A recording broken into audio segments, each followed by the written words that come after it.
Hi, very warm welcome. It's Dean from maverickstar. I get it, guys. I really get it. And, if there was something I could do to make things better for you tomorrow financially, I absolutely would. Um, but, we're all in this together. And, obviously, recently, I don't know whether I mentioned it in a video, that I just converted to a smart meter. You can see, the annual estimated cost of my electricity now and gas combined is £1,486 a year. Works out around about £122 a month.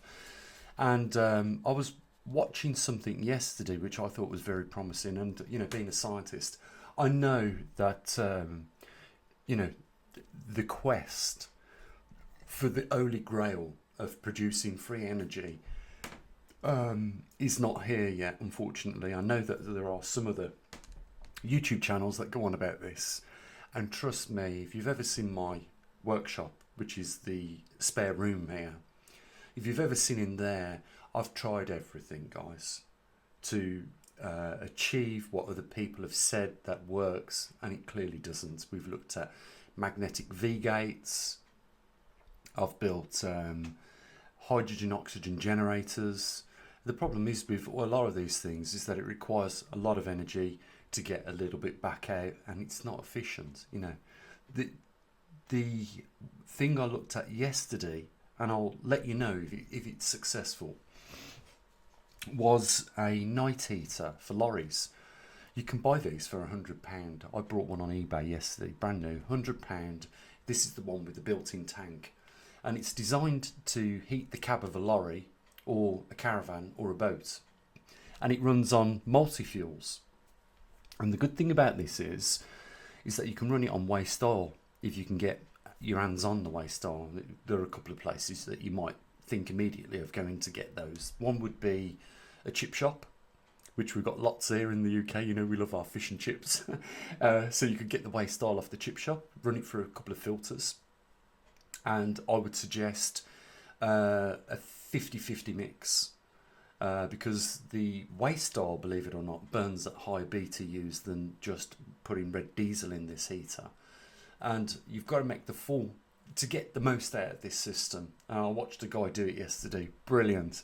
And he went through, I think, when he worked out how much it cost, because they're 12-volt systems, so they run on 12 volts. I think they're about, they require something like 250 watts to start, because there's a glow plug in there that has to get hot. Once it ignites and gets up to temperature, I think that comes down to about 100 watts. So they're very, very efficient. And if you can get waste oil for free or at very little cost, and you're not living in an area where burning waste oil is illegal, because you do need a license in some parts of the UK to burn waste oil, and that can be £3,000. So don't tell anyone you're burning it. But what this guy found out, if you burn just neat waste oil, it smokes a bit, and that might bring people's awareness of what you're up to, and you might get a horrible neighbour that will grass you up, and then you'll be fined for burning waste oil in a non-waste oil area, or smokeless zone is what we've got now, because all these fuels now that create smoke are going completely out of fashion in this country. It's getting ridiculous. And it's almost like we're trapped, aren't we? I'm going to spend this video just talking about natural things that you'll associate with in your life, and you'll agree with me on a lot of them. But it's getting to the point where we've got no choice but to buy our gas and electric off these companies. Now, what you've got to remember is those corrupt organisations like the United Nations, who are going after us on the digital space. 1930s, it was burning paper literature and books, and today, this modern day and age, they're burning your account online on the digital space. We know that they're going after us. Now, you can imagine the resources of the United Nations coming down on people like me. Yeah, of course, we know what they're going to go for. As they always do, they're going to go for the money, aren't they? They're going to try and penalise us, block us being part of the system. Remember the films that we used to watch where they said, we're going to burn this person? What that meant was, they're not going to be able to participate by having bank accounts, bank cards, you know, being able to make online transactions, things like that. That's what sort of tools they're using. Trust me. We'll get back to the energy in a minute and that burner I've brought. But you know, we've got no choice now. We can't speak freely about the things that we're allowed to speak of in this democratic society. You know, these people have gone around the world blowing the shit out of everything in other countries like Iraq, Iran, Afghanistan, you know, Syria, you name it, in the pretext that they're going to install some sort of democracy. They can't even install democracy back at their own home, because at the heart of democracy, you would agree with me, we should at least be able to speak freely. And this, trust me, is going to slap them so hard in the face, because what they don't realise they're doing right now is when people were speaking freely about these things, they were able to eavesdrop and listen to our conversations and listen to the things that we were talking about. Now, we won't broadcast it. Now we'll talk about it in the confined spaces and the company of people that we trust. So they've screwed themselves here big time, and it's going to come back and bite them. Watch what they do to try and release some of the things in about, I reckon it'll take them about 5 years, because they're really slow to figure it out. When they're not able to no longer eavesdrop on people, then they're thinking that is going to be more detriment to them down the road through progressing with this silencing of freedom of speech on these social platforms. We know who's responsible for it in this country.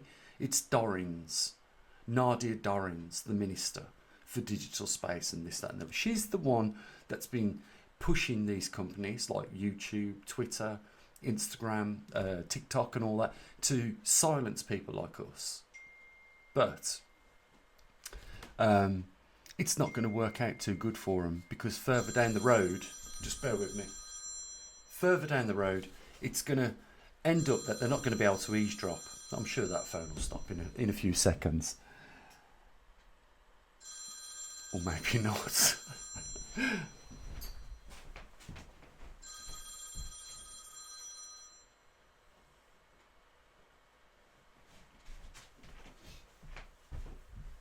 I'm back.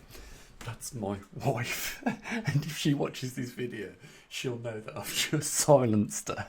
But you know what? I wanted to just get this video done as quickly as possible, and I can get back to having a little natter with her. So yeah, this storage heater that I've got can run on waste oil.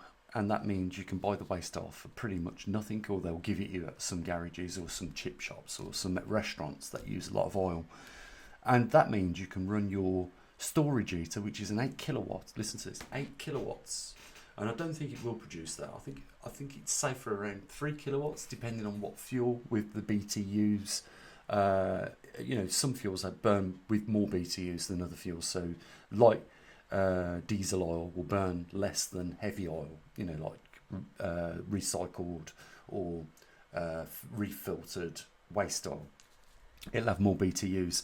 This guy pulled this machine to bits after running it, I think, for about 20 hours, and inside was still clean. And the good thing about this machine is you can buy the gaskets, you can buy the glow plug filter, the little filter that goes around the glow plug. You can buy all these bits and service it. Relatively, if you've got a little bit of knowledge, you can do it. So that'll be coming in a few days, and I'll show it you. Like I say, you don't have to buy the ones with its own fuel tank and an encasement. You can just buy the unit itself. But if you can put 8 kilowatts of heat into your home this winter for very little cost, and with an initial outlay of just £100 to buy a brand new unit, it's a Chinese rip-off version of a German model. And I think what happened there is what this guy was saying. The patent expired. China got hold of it, because that's what they're famous for doing. Reproduced it, and then, put it back on the market for half the cost, because obviously they're benefiting from the labour. So I'll let you guys know how I get on with that, because I think it's important that we help each other. If we can heat our homes at this time of the year for a lot less than paying, gas bills, which have doubled and tripled in price, then, that's a little bit of extra money we can put away for things like Christmas for our families and loved ones. We can spend a little bit of time with them, or free up a little bit of that money that goes on all this nonsense. I will say this: you're probably wondering, what was the real reason that your energy bills went up in the first place? Well, think about it. I told you this. If the United Nations are dead set on raising £500 billion, then do the math. There's 8 billion people on this planet. So divide 500 by 8 and you'll work out, on average, how much each of us will have to pay. Now, take into consideration, some countries are not part of the United Nations, so they won't be participating. Some countries won't be able to afford to participate as much as others. So every time, all these little things get calculated in, it just means me and you in these Western countries have got no choice to pay for it. And, I hear a lot of people, which are really upset about this, because they say, look at England, look at Britain, the smallest island in the world, almost. And we're having to pay 10 times more than anybody else. China. Why have we got to pay more than them when they're the most prolific polluters?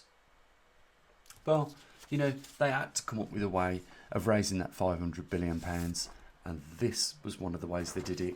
And when they sent this price up, like we see on the news today, the manufacturers, the dairy farmers, this, that and the other, they all had to put the produce up because the cost of producing their product went up as a result of energy costs. If it's growing crops, the fertiliser price went up. If it's, using heavy energy demand industries, it went up. And of course, that's why we're seeing the inflation on our food prices. Made me laugh yesterday because I was talking to my mum about food. She's the expert. She knows what shop to go to for the best priced things. Women are better than men at these things. And I was telling Mum that I brought these bird's eye fish fingers. I haven't had them for ages. And Mum says, oh, you're going to have a bit of a shock when you open them. I said, why? She went, because they're reconstituted compressed meat. It's not like it used to be, a slice of cod, real cod, and battered, and then, you get that home. And she, true to her word, she was absolutely right. I couldn't believe it. That bird's eye were making mechanically pressed fish fingers now. Because I'm sure if you're around about my age in the UK, you remember a fish finger when you cut it, you had that lovely white flaky fish inside. Now, it's a block which has been manufactured. And then, obviously, they've put reconstituted paste, ground bone, sinew, and all the rubbish in there as well.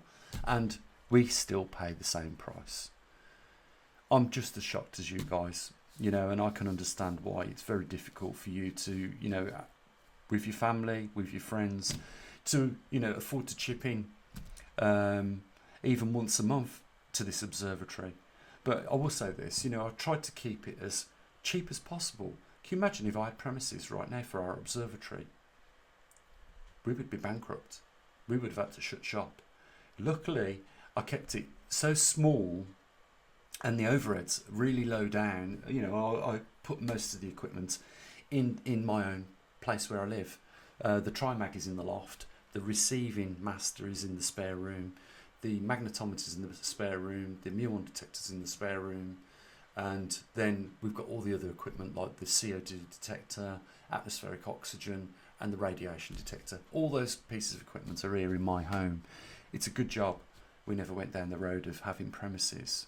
And the only other thing is that this would be a perfect location to have premises. I mean, if you look outside, it's open countryside. I'll just quickly spin the camera around so you can see. So we overlook open countryside here. And for that reason, there's not a lot of pollution driving past the magnetometers and things like that. And of course, we've started the project sourcing all the equipment we need for that new sensor that we're going to be using to calculate the magnetosphere at least above the UK, and constantly monitor that magnetosphere strength over time. So what I wanted to say, guys, is look, I'm a human being just like you. You know, when I go to the shop, I'm amazed at the cost of living increasing. You know, when I get my energy bills, and I'm just the same as you, you know, I'm just as shocked as you. You ask yourself, well, where does the extra money come to pay for all these extras? You know, the extra cost of fuel for the car, the extra cost of food bill, shopping, the extra cost of heating and keeping your house warm and some electric lights on. You know, where does it all come from? And of course, the answer is you've just got to keep making cutbacks until we've had a complete enough of it. For some people, they're already there, and the only thing that's stopping them doing something about it is sheer numbers. But we are starting to see unrest in Europe right now. Even Elon Musk has said, you know, Europe is on the verge of civil war, and I agree. I think Europe is on the verge of civil war. If you listen to what's happening to our Germans, brothers and sisters over there, and what they're having to put up with, it is much worse than what we're having to put up with over here in the UK. And Germany is not just isolated to, you know, being punished by their governments with regards to the costs of living being extortionate, because there are other European countries that are suffering just the same. And things are, unfortunately, I've got to say, things are going to get worse for us all. And, you know, what will be the cut-off point? Because I tell you now, when we've got to pay, you know, 8 billion of us have got to find that money for the United Nations alone, as well as all the other plans that the governments have got to give away millions to Israel, millions to Ukraine, war. And there's another thing as well I wanted to talk about. You know, people are already talking about it. What the hell has happened to the news coverage all of a sudden with regards to Ukraine? Are we going to be hearing about Ukraine negotiating a deal with Russia soon? Because let's face it, you know, all the military experts around the world said Ukraine would never win this war.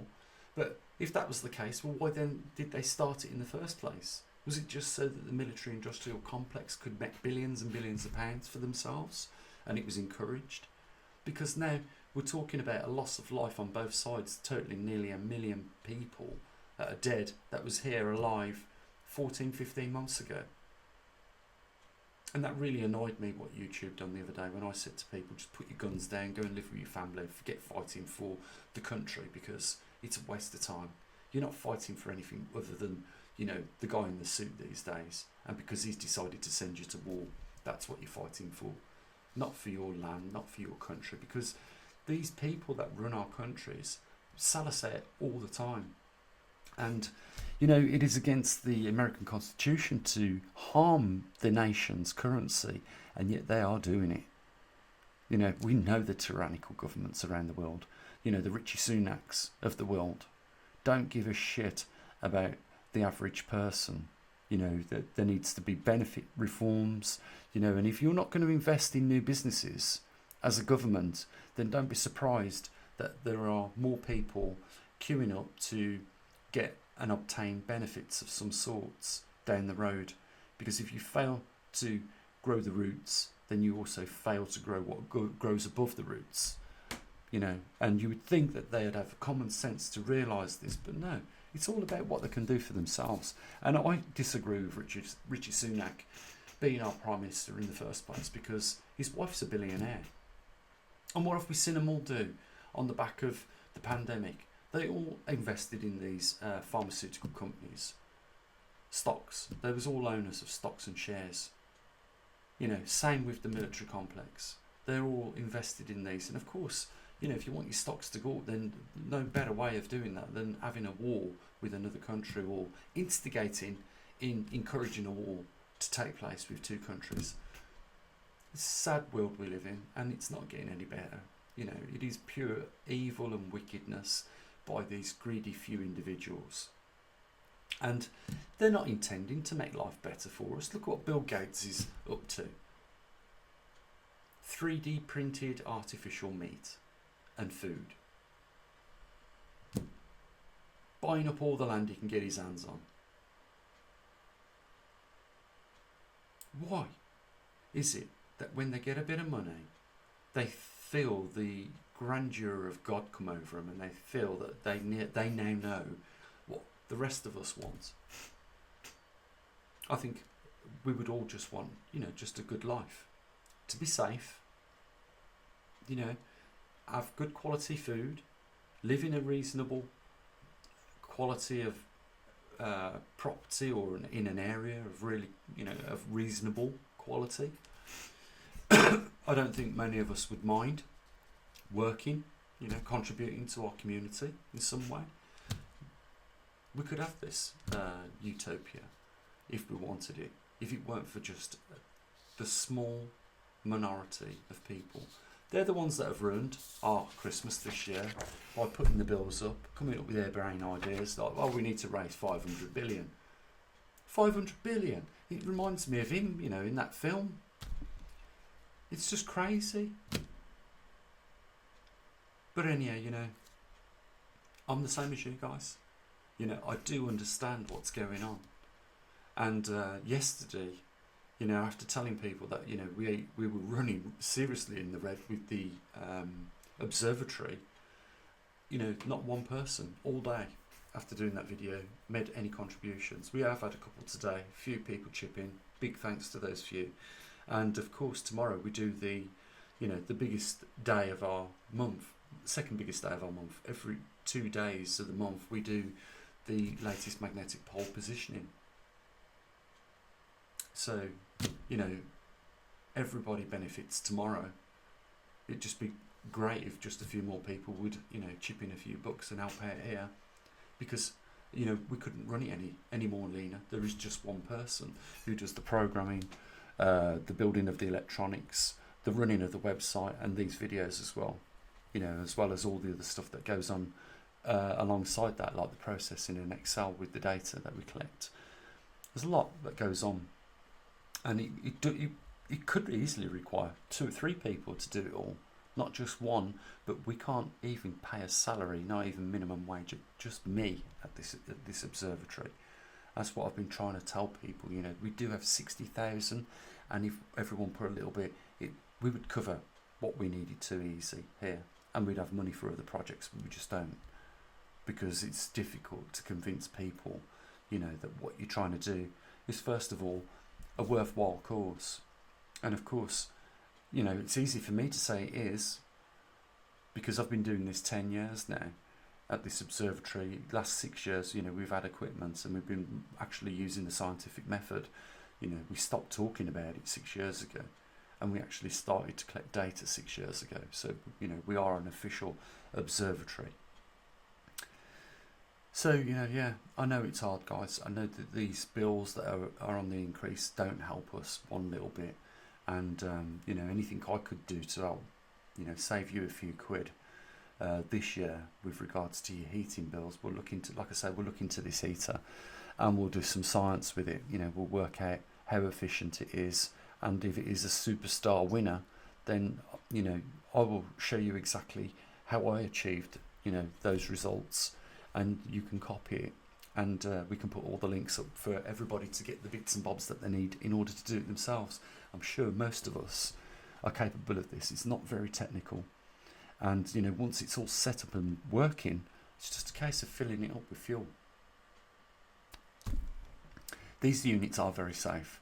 They're used in confined spaces already, but if you had worries of maybe carbon monoxide building up, you could get a cheap carbon monoxide detector for a couple of quid on eBay, put that in your house, and then you've covered your exes, haven't you, with regards to worrying about that, choking out your loved ones. But I'm intending to put the intake and outtake outside.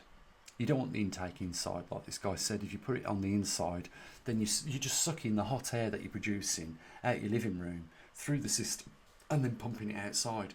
Whereas if you're drawing the air from outside, the only air that is being added to the inside of your house is warm air that is coming over the vanes of the cylinder head on this device. So I'm sure with a little bit of tweaking, a little bit of calculations, we can get this even a little bit more efficient. And if we can get our hands on some waste oil, we can keep our houses warmer at a lot less of a cost. So stay tuned to that project that we'll be talking about over the next few days. As soon as it arrives, I'll show it you in here and we'll have a breakdown of it. Okay, guys, take care of your loved ones. There's a link down there if you want to help support, and I'll be back tomorrow with the latest position of the magnetic North Pole. Till then, bye for now.